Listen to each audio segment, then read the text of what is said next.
So, now that I'm back from gallivanting around Europe, I've decided to continue bashing away on my Crispin project. Typing will probably be slightly worse as I'm still getting used to a new keyboard, although the laptop is not trying to take off anymore, so that's a plus. I've been trying to work out whether this evening I want to refactor this tags endpoint to another idea I had, or to start by doing things like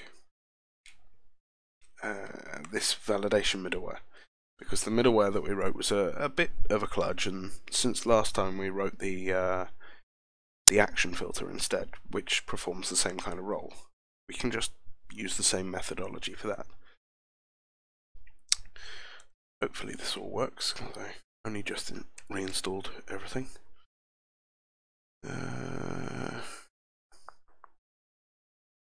Yes, it's in the REST project. And we have our REST registry. No, and the startup. There we are. So we've got this validation middleware. Now, what I want to do with this is convert it to be the same style as this JSON not found middleware, which is much, much simpler. Ooh, use pattern matching, is that available? Not convinced that actually. What the hell did that actually? No, I prefer my version. Right.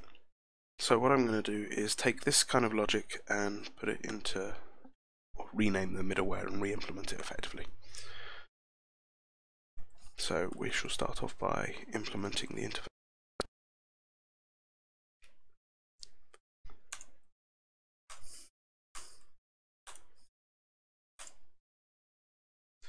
And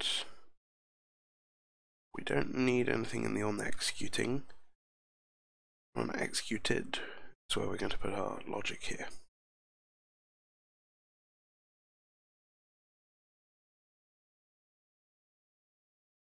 Or can we actually use a filter for this? Because we're going to need to catch an error. And we've only got a before and after handler. What I think we want is an error filter. Error. Go back to start, where we're doing the registering of things. Oh yeah, filters.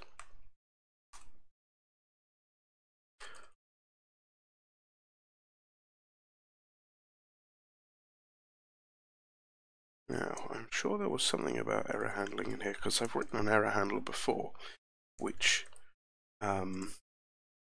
what did it do? Oh yeah, it stopped, yeah, it prevented MVC from handling errors and passed them through to JSON middleware.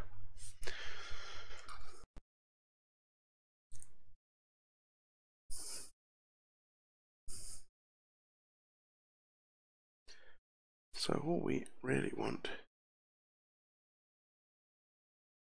filter of some form.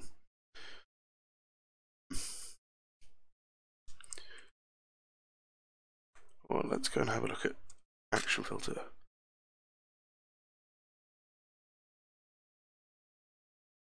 Right, can we see what implements this?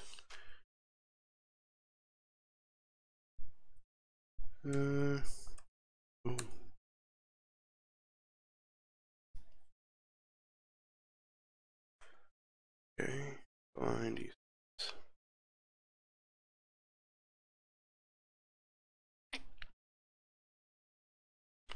Not in there. Let's have a look in here.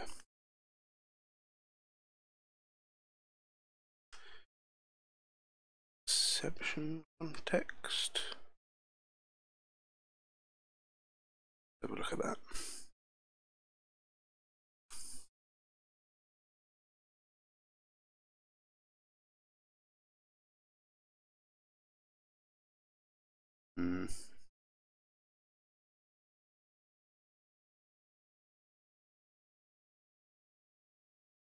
We want is like an I exception filter. I knew there was something like that. Let's go and find our middleware.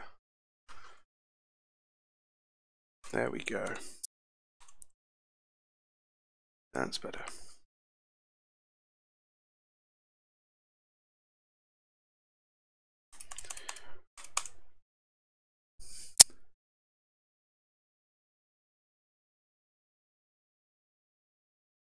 So we no longer need this bit.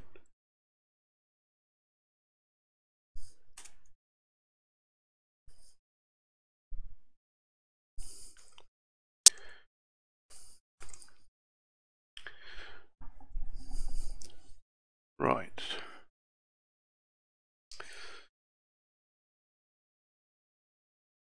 Do we just have an exception? Do we need to check if it's null? This is called onException, so I'm going to assume the exception is already populated. So we'll say if the exception is not a validation exception, then it'll just return.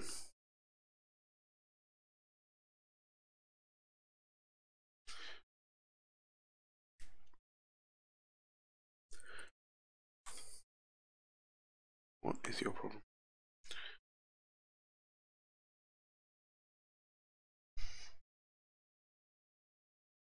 Oh, I can just do is, can't I?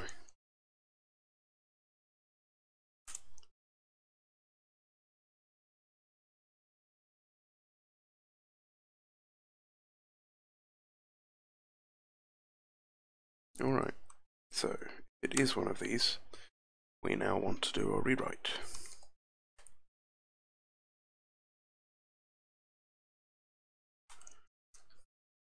I guess we want to say that we handled it.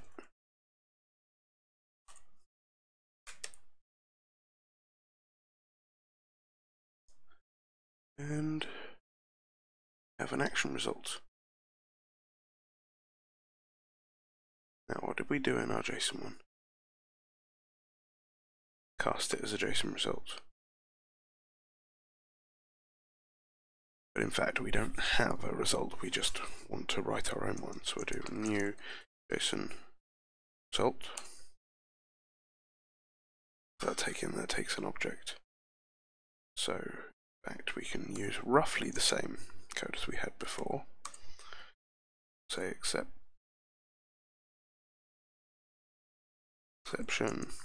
equals context exception message.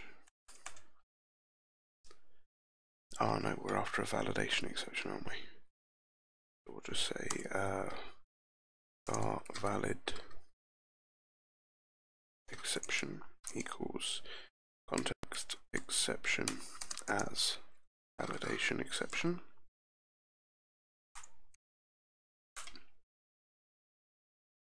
Just check if it's null. Validation exception is not equal to null. Stuff.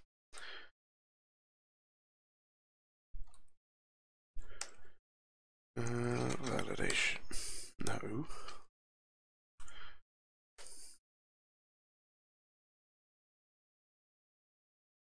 Don't really need to put that there, do we?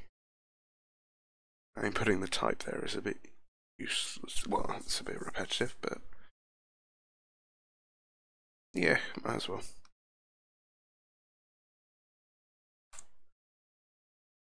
Just do the name from there. And then we'll put a message. So validation messages. Right. Invert the if statement.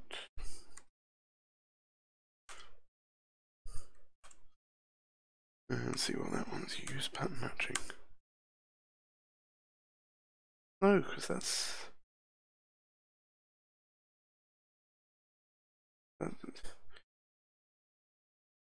just not pleasant to read. Kind of get it, but it's not pleasant. It's going away. Right, now we don't need that. We don't need to set it to application JSON, but we do probably want to set the response code. Wonder if we can do that. This.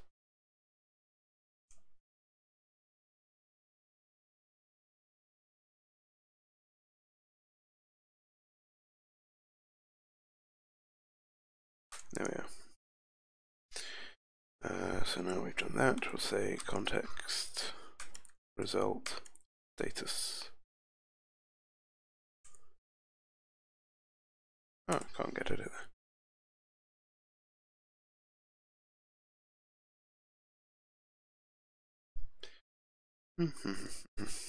Salt.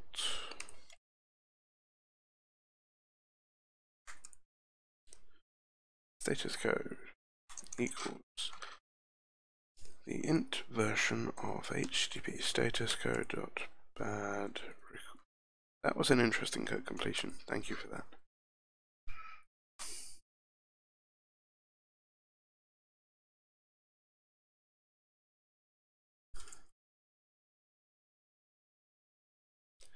You see backslashes being inserted everywhere. That's because I keep using backslash rather, because there used to be a control key there, but there isn't anymore.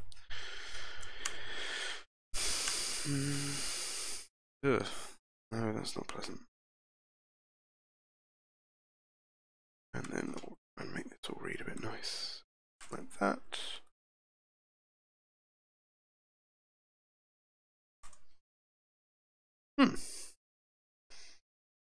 Yep. Right, now let's rename this. Validation.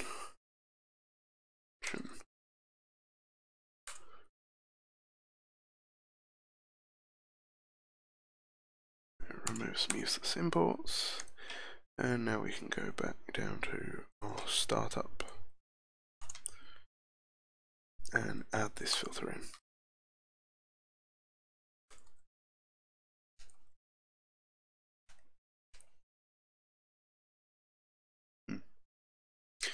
And that validation exception filter middleware doesn't really exist anymore.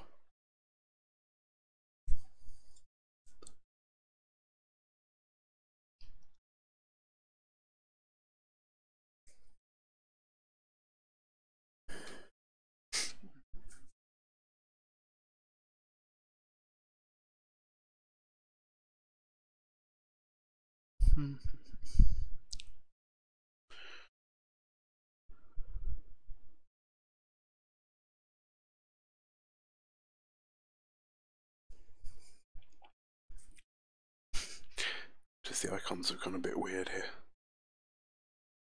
Not convinced Rider plays very...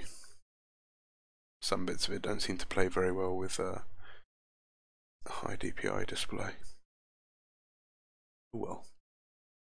Right, well that built, which is surprising because I'd kind of hoped that I had some tests around that middleware, but apparently I don't. Nope. So we'll give it a manual test.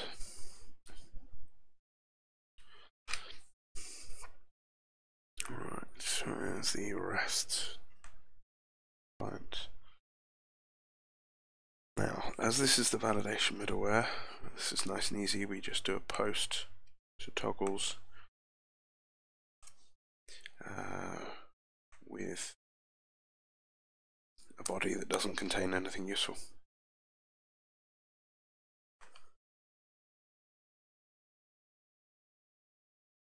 Bad request, validation exception. Messages, the name property must be for that. Great, so we haven't broken anything. So let's add some tests first, and then go back and commit everything.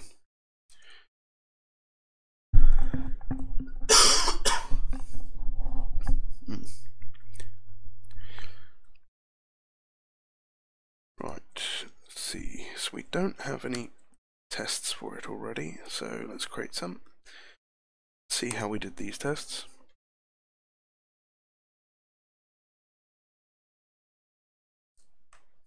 So we've got a model context which has to be set up.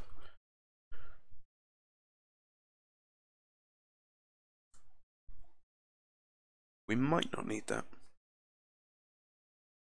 Let's try without. Because of course our filter is implementing a slightly different interface, so I've forgotten what the name of the class is already. This is a validation ExceptionFilter tests.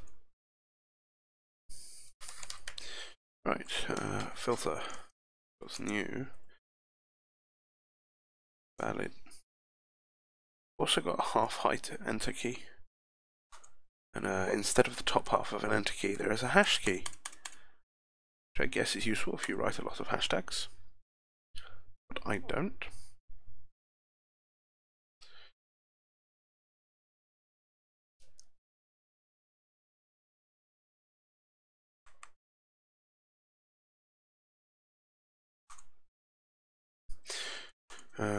Yeah, so instead of hitting enter, I sometimes stick a hash sign in things.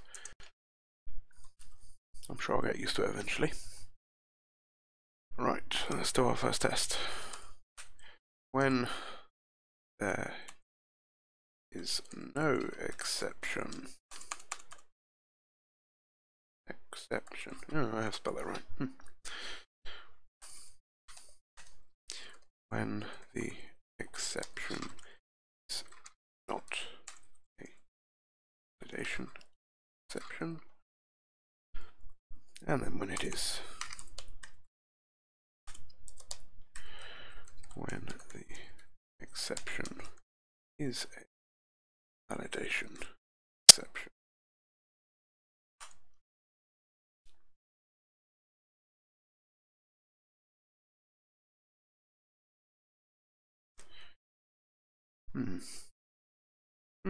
Yep. So, now I'm not sure, based on the interface itself, whether this onException method only gets called when there's an exception. I kind of hope so, because that makes this test this. When there is no exception, don't do anything. But it's nice to write resilient code, so I'm going to check that when it's given a null exception property on this exception context, that it doesn't explode itself. And IntelliType is being crap. Good. This takes in an action context. The list of filter metadata, does it now? Do I have to fill those in? What happens if I don't?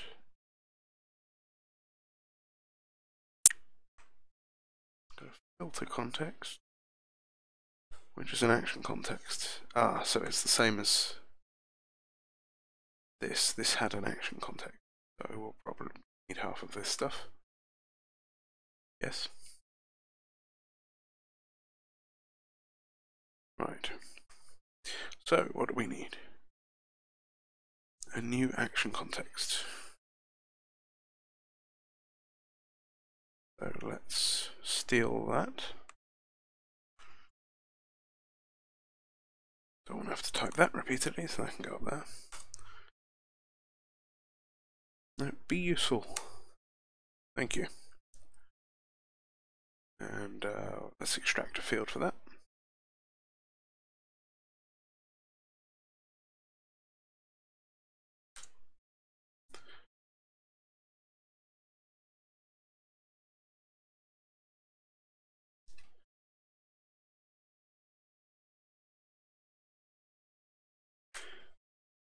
Right, and then we want list of iFilter metadata, so I'm going to give it a blank list to start with, because maybe that's valid. No real idea, one way to find out. Now, does this return anything? No. Stuff gets written to this, so we need to validate it against this, which means it needs to actually be a field. Or a variable for now. And we'll just call it context, as we've only got the one of them.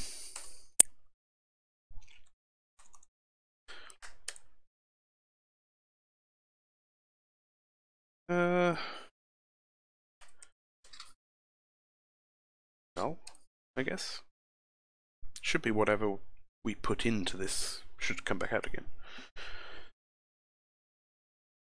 So yeah, let's set the result to something. I don't know, a new OK result. And if we just want to check that it hasn't been replaced, so we can just do should be of type OK result.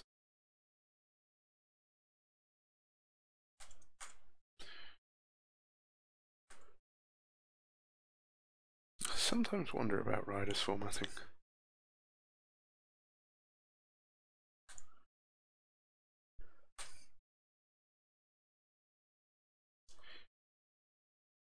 Yeah, that should do.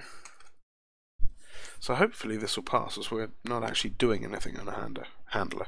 So that will just validate that we're setting up the exception context in a valid manner.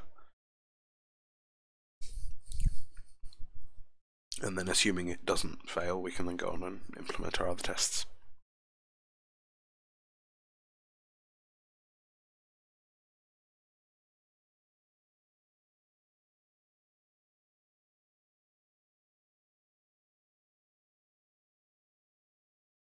This presentation mode definitely doesn't work as nicely in high DPI settings.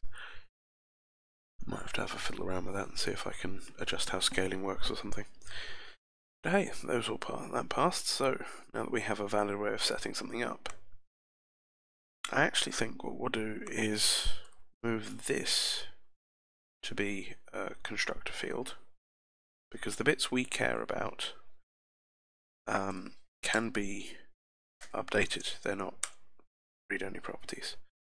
And by making that a field, this no longer needs to be.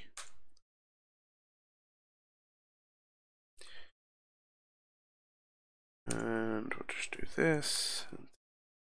Oh, let's put that there. Yeah.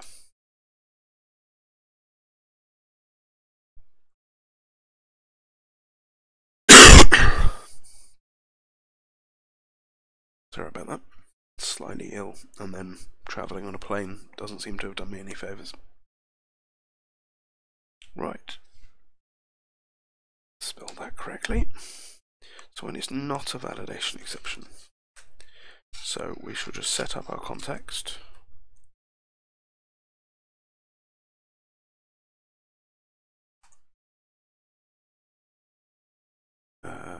New. Yeah, abandoned mutex exception, why not? Exception handled is false. Not sure what it defaults to.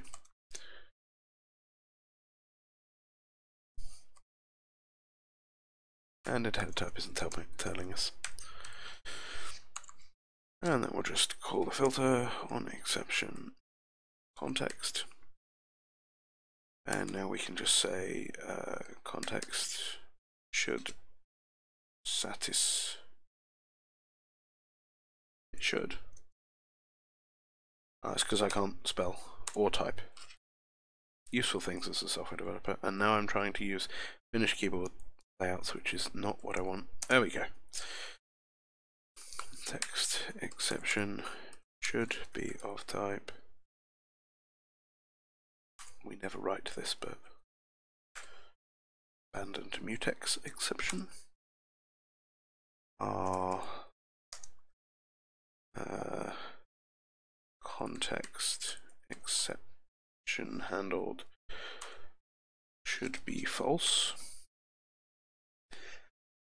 And our result should still be an OK result.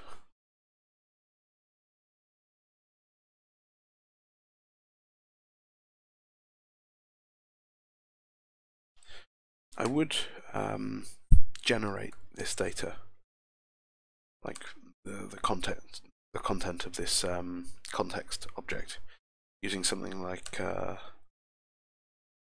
AutoFixture, but AutoFixture doesn't support .NET Core yet. though it is in for the next release, I believe. So it shouldn't be too much longer before I can stopping writing test data. So we're now going to check that we have a validation exception. I can't remember what my constructor for this was. Is that the right kind of validation exception? No.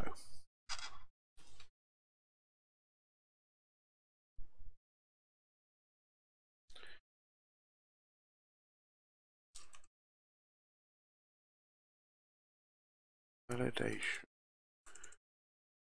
exception R1. There we go, because we have a list of messages.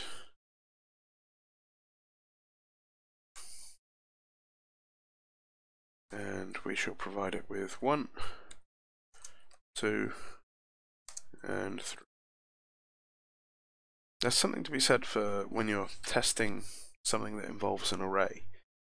You ideally want to use at least 3 items, preferably 5 in the array, or 4.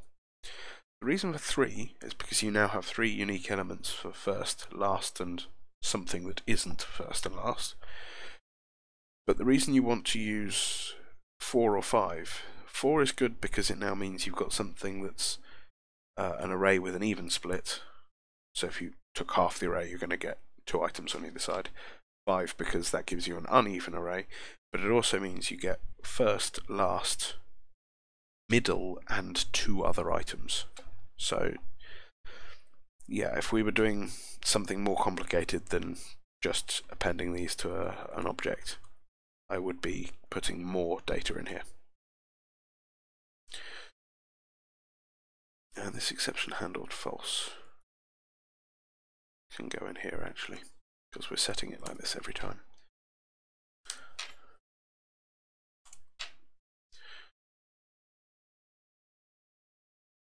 There we go. Right. We now actually don't care about that. This should have become true.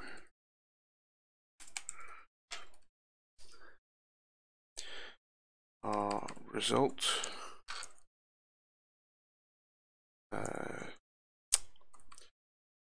should be of type JSON result.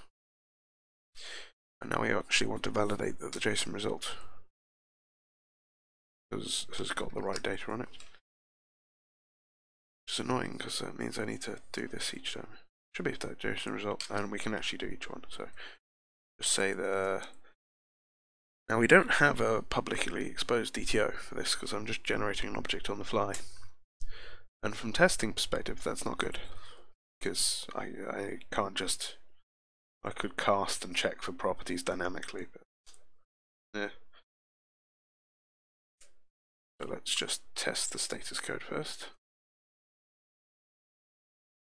Add rest. Oh, and I suppose I need to cast that into an integer, don't I? Yep. Well, that's a lovely line. What I want to do is that.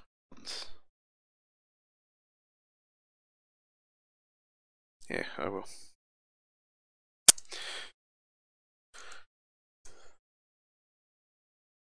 And instead of that, we'll actually just do as JSON result. And we will leave a check.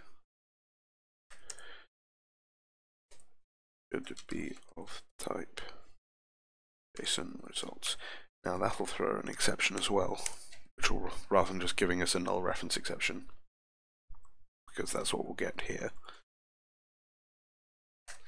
we'll actually get a reasonable error message, because this one will give us something good to read. Surprised it's not telling me to use pattern matching again. Right, so now we want to deal with our response. And for that, we want to actually use our a response, a message type ourselves.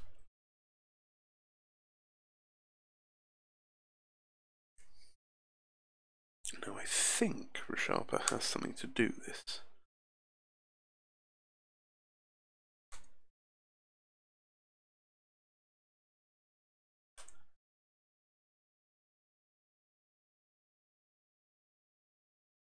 Maybe I imagined it. I'm sure Resharper had a way to turn an anonymous object into an actual type for you magically.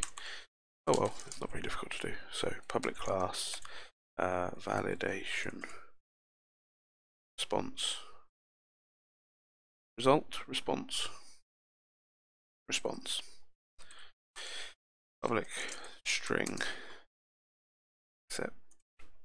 accept and public IEnumerable string messages.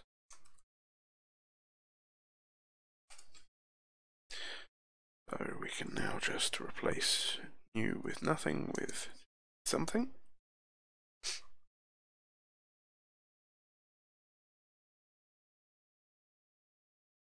We could also do this.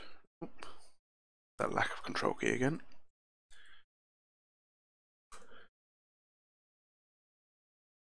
Yeah, we'll call that the validation response. And now we can use, damn control key. Now we can use the object initializer. That doesn't look so bad.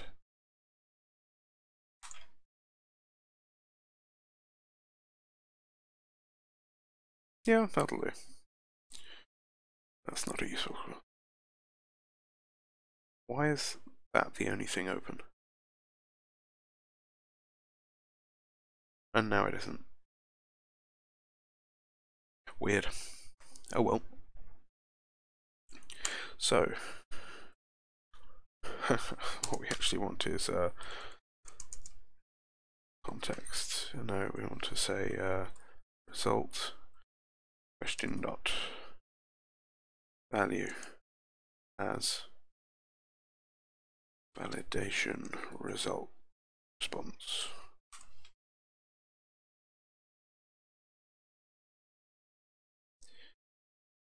Can I do that? Oh, I can. Nice. So now in here we can say and put a comma back in there.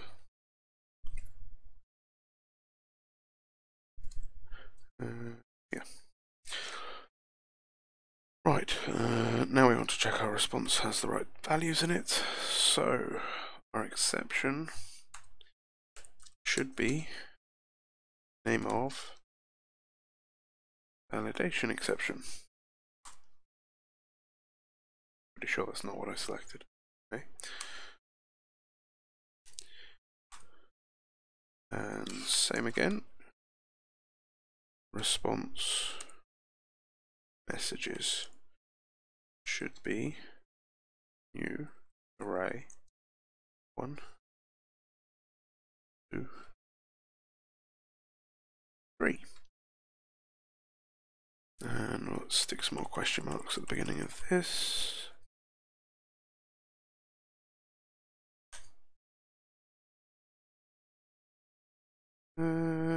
Yeah. Now I think these will pass, if we're lucky.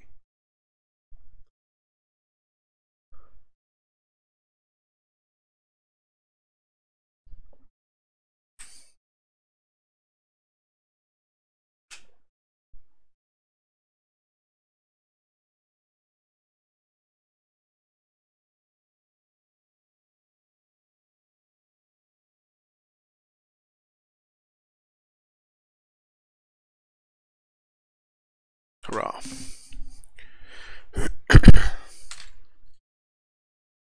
Right, let's commit that.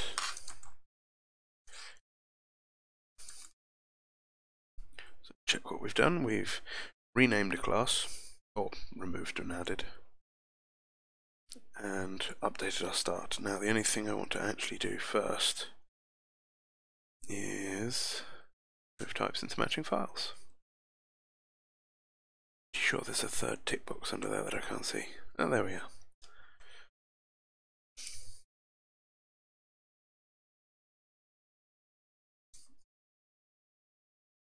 Right. Validation. Factor into validation exception filter. Much nicer. Slightly higher up API and now testable as well.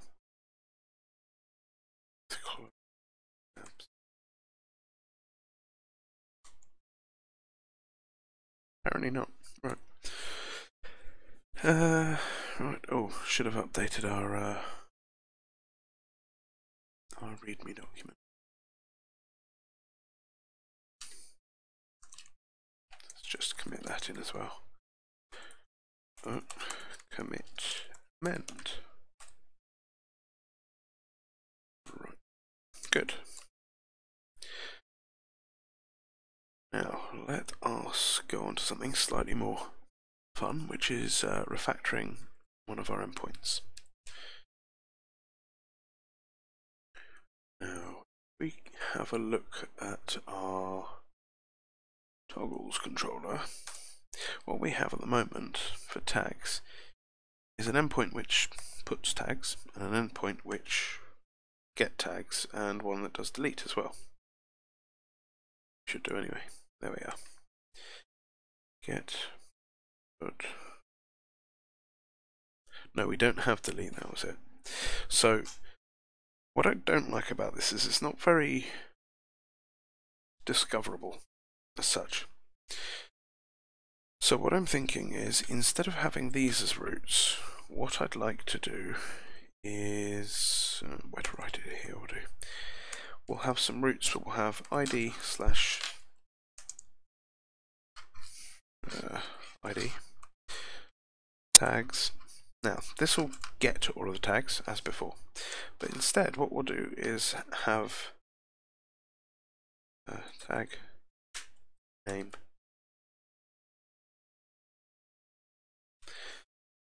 Now, if we post or put to that endpoint, it'll create the tag against the toggle. If it's already there, it'll just do nothing. And if you delete to that, it'll remove it. Which I think feels more restful than having an array posted. And now we don't even have to don't have to deal with bodies either. Like this, because it'll just be a URL parameter. So our methods become tags slash, we'll just do tag name.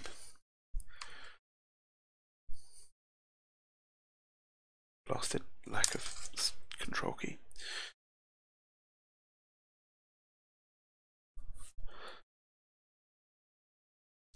And this is going to become an add toggle tag request. Tag equals tag. You know what? Let's make it a constructor parameter.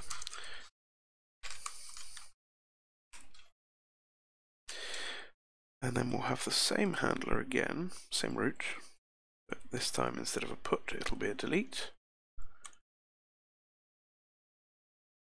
This controller is also becoming a bit large for my liking, so I'm going to have to think about refactoring that as well. Possibly making things like tags a single controller, and a controller for state and such like that. And there's not much point calling this a tags method because we're only going to handle one. And if you want to delete multiple tags, that's fine, send multiple requests. We will respond with all the tags still. This is a remove. I don't like having. I was thinking about calling it a delete toggle tag request, but I don't like that because I don't think that pairs very well with add. Add and remove go together. Create and delete. So have a remove. And that's it for that.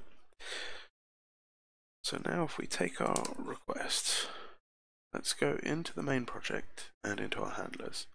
We've got this update tags. Now we're going to use most of this.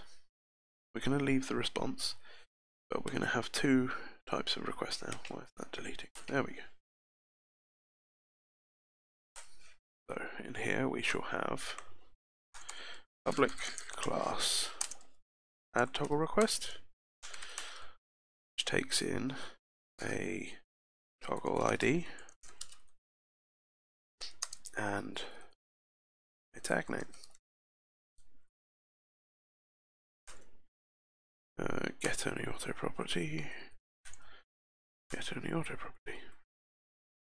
And then we have the same thing again, but this time it's for removal.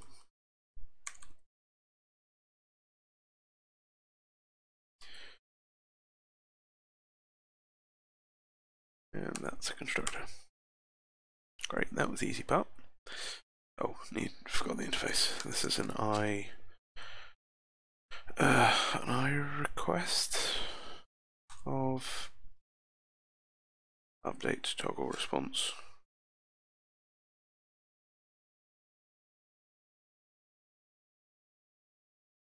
Might rename that actually, rather than update toggle response, call it a modify. Naming is the hardest part of software development. Well, next to cache invalidation, off by one errors, and actually figuring out what the requirements are in the first place. Right, so I'm not going to delete this yet, because I'm going to try and implement the interface twice in here, because the implementation is going to be basically identical.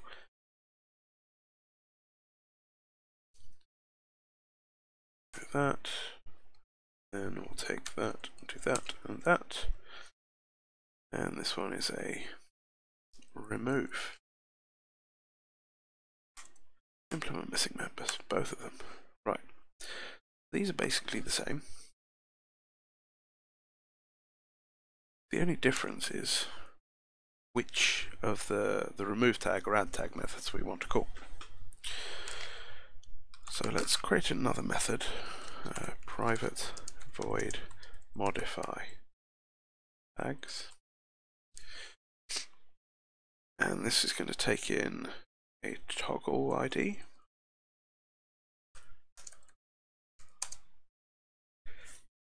And let's use an action, so they're more fun, which is going to be an action of toggle.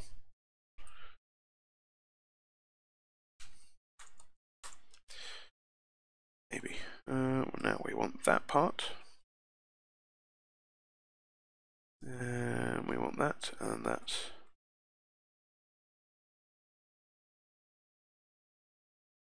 And let's just uncomment it.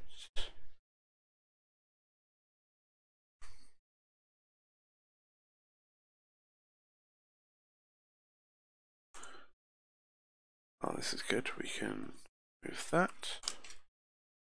That. Make it a method that returns something. That should be called toggle ID. And then we just say modify toggle.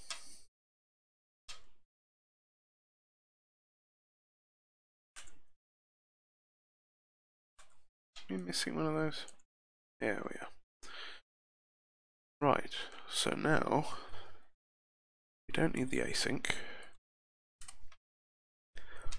And what we can just do in here is say return modify tags message.toggleID toggle dot this is an add, so we'll do add tag message dot tag name.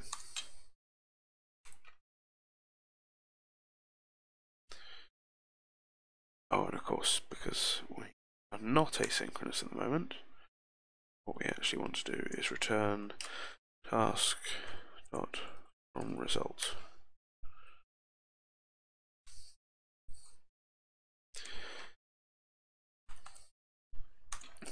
Split these across lines because large lines not fun. Yeah. And so this is identical. Don't need the async yet. And instead of adding a toggle, or adding a tag, we're going to be removing a tag. Some really interesting IntelliType completion going on this evening. Not convinced I appreciate it.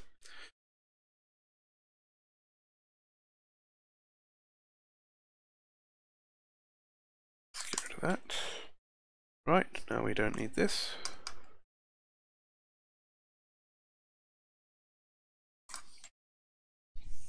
Now, can we simplify this? We could to modify tags. Now, I know that I'm going to make this asynchronous in the future. Beginning to think it'd be a good idea to do it sooner rather than later. Because of that, just take out this part. Then it will read a little nicer. We can do task of that and put this. Yeah, now we've only got that once in the code base.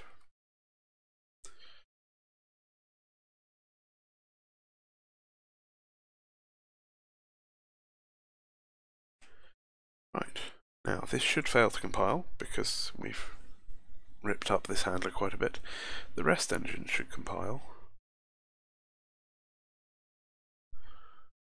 but the tests shouldn't because half their types don't exist anymore. So while that's thinking about it, so we'll move those into matching files.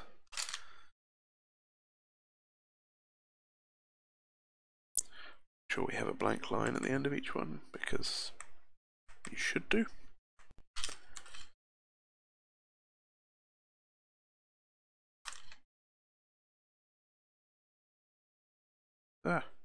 Going on.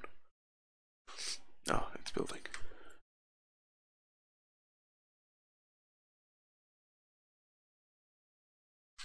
Right. Our tests, which are failing as expected. Now, we basically have the same set of tests twice, once for adding, once for removing. I'm not sure we can use this one anymore, because we need to be able to say an add or remove request. So when adding tags and the toggle doesn't exist. So this is a new add tag request. Yeah, that's great IntelliType right there.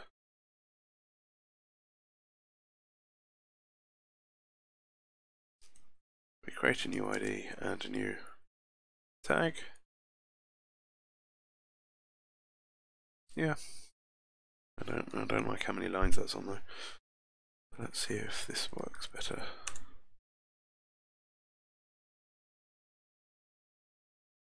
And we have the same test, but this time for removal.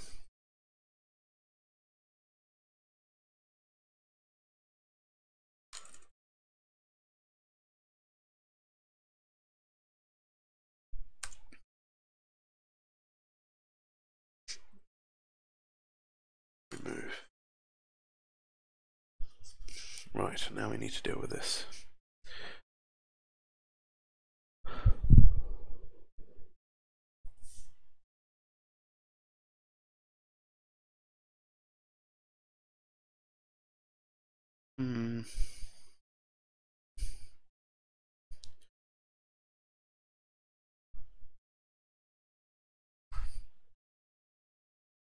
Right, so we have an existing tag already.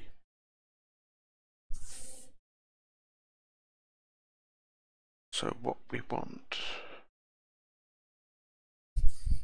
is to have adds and removes.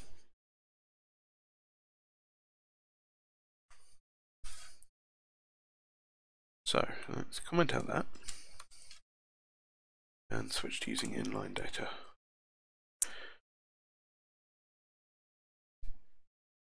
Now, I think I will use a private enum for this because, as I've mentioned before, wow, can't hit enter there.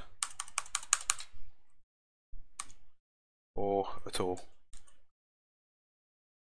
That's astoundingly not useful. But I can type. What the hell? Can't hit enter anywhere.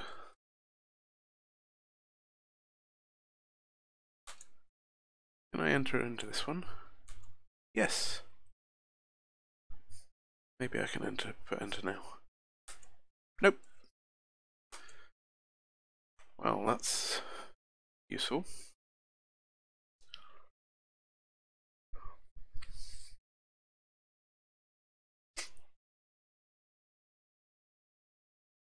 Occurs to me that in presentation mode, this builder indicator really is quite tiny.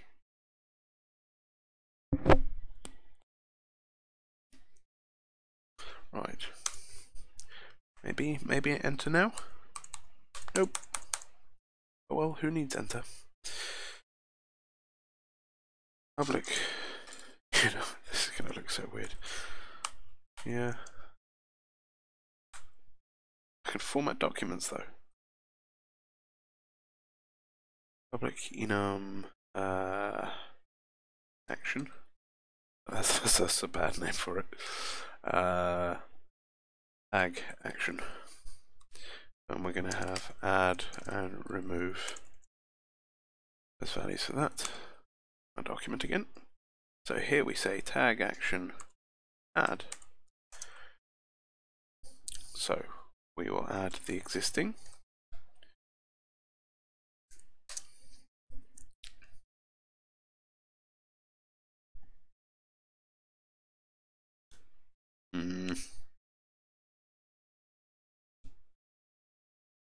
And the easiest way to validate it, we can just say, yeah, we'll do so. That should be the output. That's what we expect. I can hit enter again now. What the hell? So if we add a new value, a new tag, we should now have that.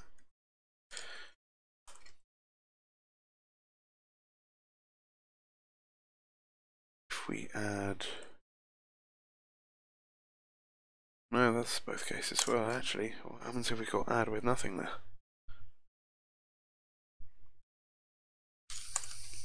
Should we return OK, or should we chuck a validation exception? I'm not actually sure. Let's go and have a look at what the toggle itself does.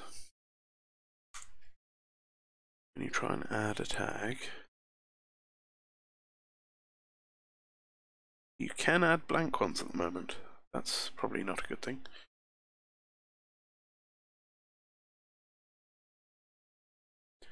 But we're not explicitly wanting to test that. But I'm going to add it to the README before I forget. Let's just zoom in this so people can actually read it on screen. Right. Toggle implement validation of tag names. That'll do. Doesn't need to be big, just needs to be enough to remember to actually do it. So now let's go on to removes.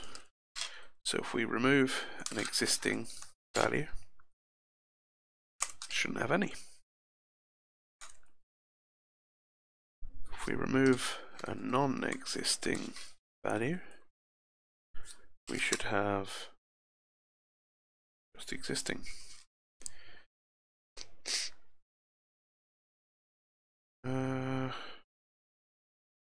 Yeah, I think that covers enough cases to validate the stuff works without re-implementing all of the tests that the actual toggle does.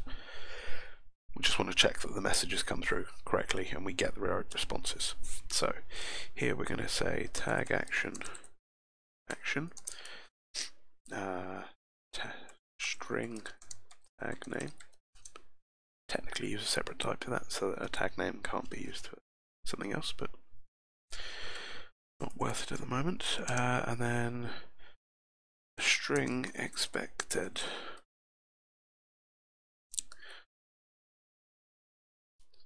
So we'll say var request was tag actions, or whatever was it called, action,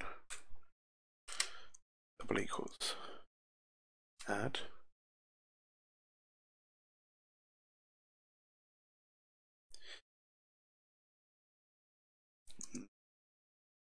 Add toggle tag request. And we have a toggle ID, and we have a tag name. Blasted empty key. New remove toggle tag request, toggle ID, and tag name. Yeah, I was about to say, if that doesn't compile error, it really should do. We need to cast one of them.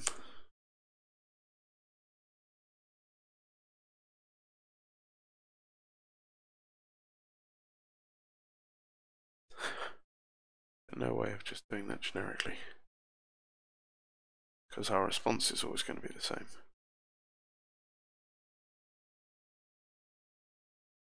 Actually, no, I suppose that initial cast was correct. Just not very pleasant. It's a shame you can't just do this.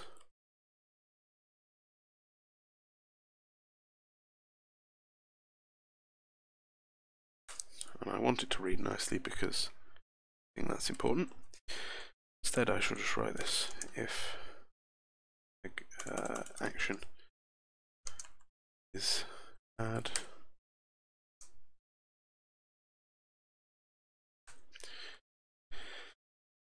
request equals that, else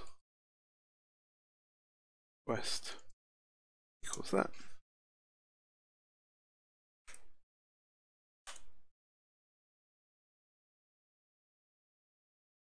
Right, and then we will handle the request.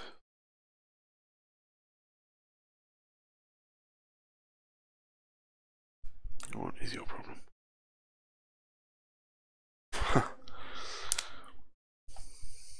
Alright, we'll do that instead. No casting needed now.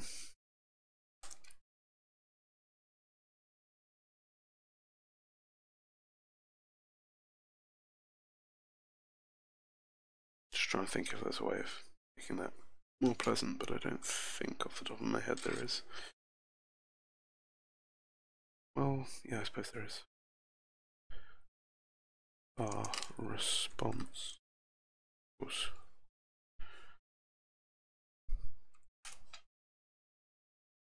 I can figure out the types, but the question is, can the compiler?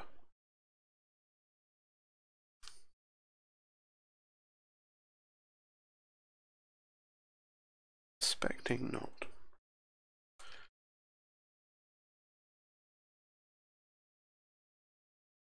Oh, okay. Yeah, that'll do. Right, so we either add or remove the toggles. And now we want to validate that the right ones come back. So what we'll do is say var expected tags equals expected lit, comma. I assume that gives me an array with one item. There's only one thing in there. Find out in a minute. As I think the code should work.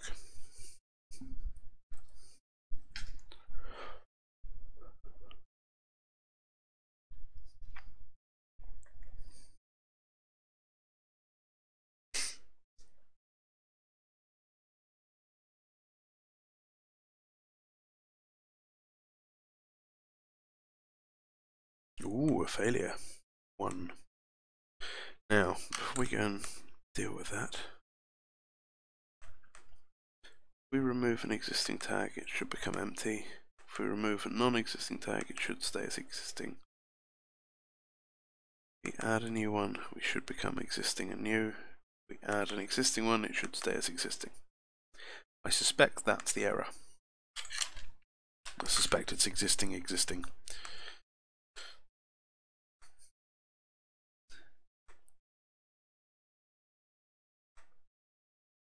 And I was wrong.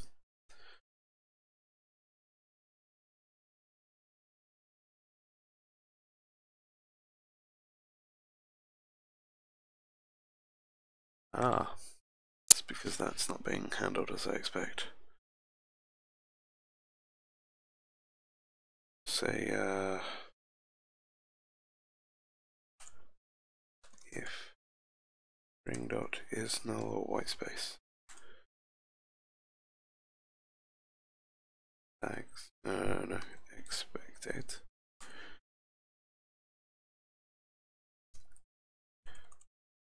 Oh, what am I doing? Can't concentrate. If it's null or white space, do a new array of strings. Oh, can I use the array empty here? I don't remember which version of the framework that's defined in. No, it's not in all.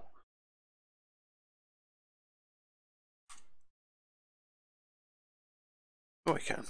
Nice.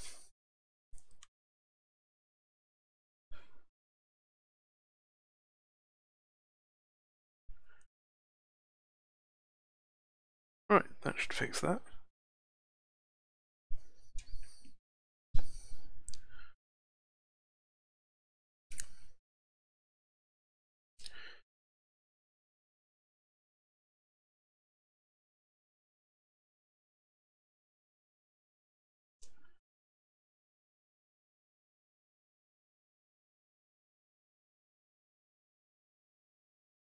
Good.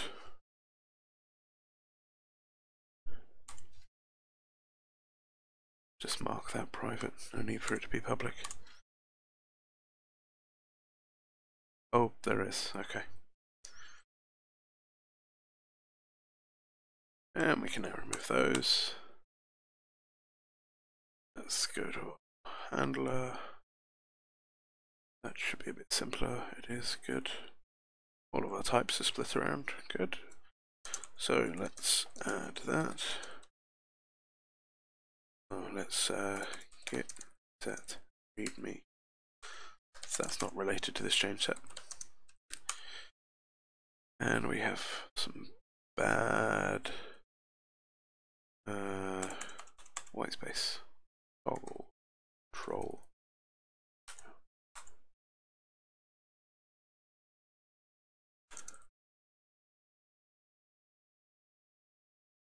Format. Thank you.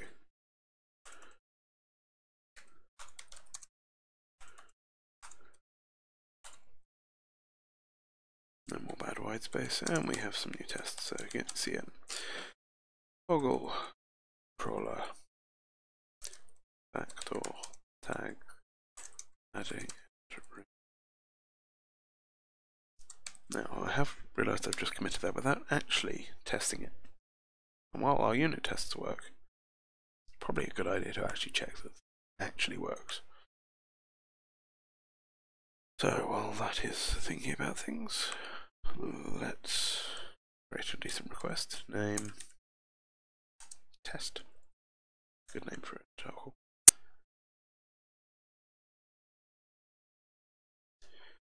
JSON text. Toggle. Yep. Good. That should work. Yep. Well, one created. So now if we hit up this endpoint, we get request. Yep.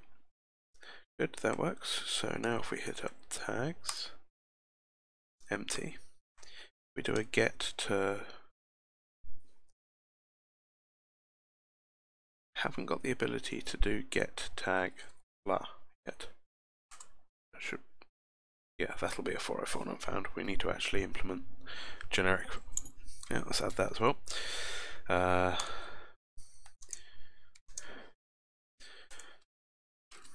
replace default handler with 404. Right, so now let's post a tag. Now, am I posting or putting? Oh, it is put, that's good, because we have a full specification of what the resource is, so we are putting. Interesting, we got null back. Not entirely right.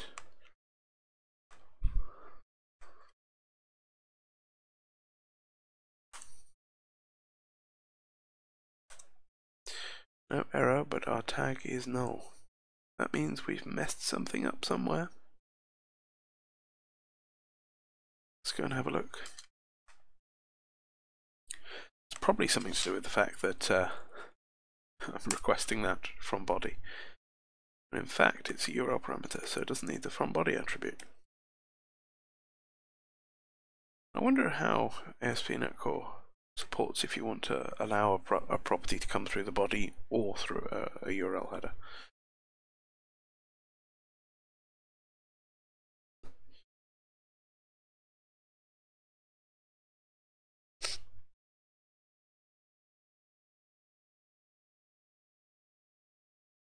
Right, let's do this thing again. We need to create a new toggle.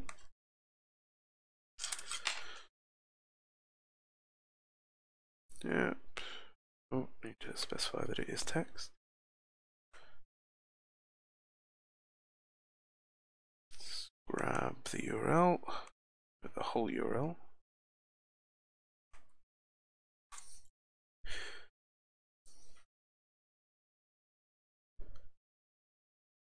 That's not what I expected. Oh yeah, get. Definitely need to rewrite that handler. Right, so slash tags, empty array, do a post slash tags slash test. Yeah, that's right, it should be a put. Yep, so if we do test, what, and what. Now if we do a get to tags,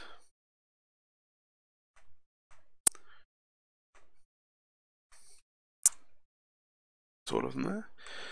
Now if we remove what by doing a delete there,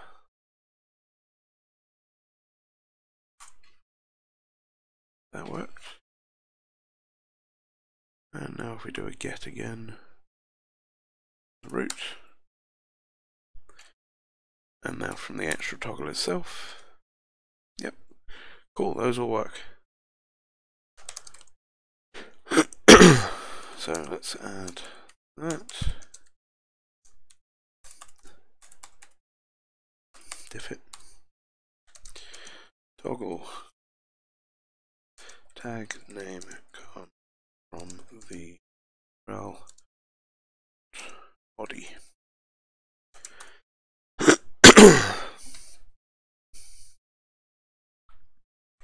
Right. Let's just replace that with a 404. We'll worry about a default route and such later. But it would be quite useful if this actually gave us something useful. So all we're just going to do is here status code equals. Is this an integer based one or is this an actual decent status code? No, it's an int. HTTP status code not found. No more awaiting.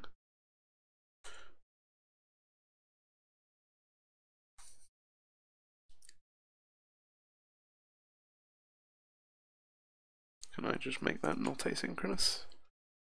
Bad things happen.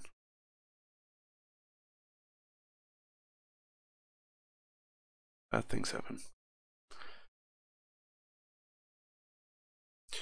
Return task.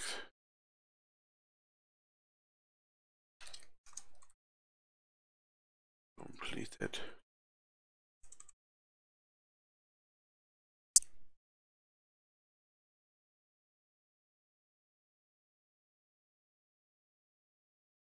Now we can do that. There we go. Let's just check that works.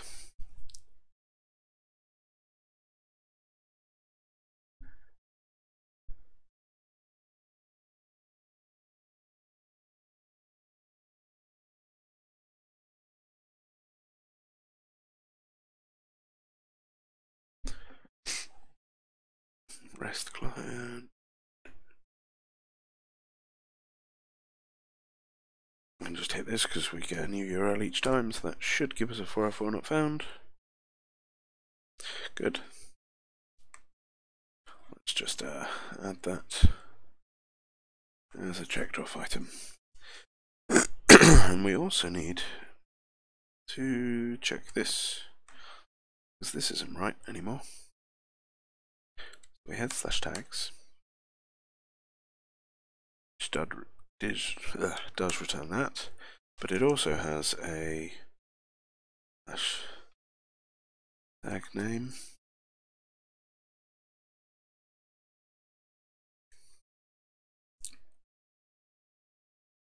which has a put,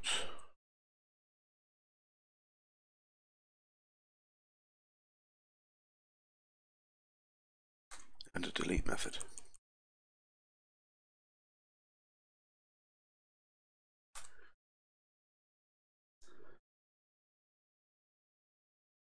And returns ref tags. Yeah, that's fine.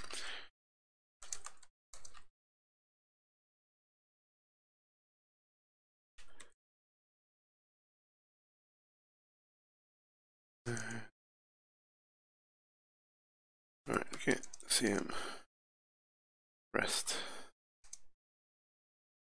implement default handler 404 update task list. Right, let's push those. Right, that'll do for this evening, I think, as my throat's beginning to hurt from the talking. So, yeah, thanks for watching, and as usual, if you've got any questions, send me a message on Twitter. And the URL for everything, I'm at Ponterdom on everything, so that's twitter.com and GitHub and Reddit and whatever. So yeah, have a good rest of your evening.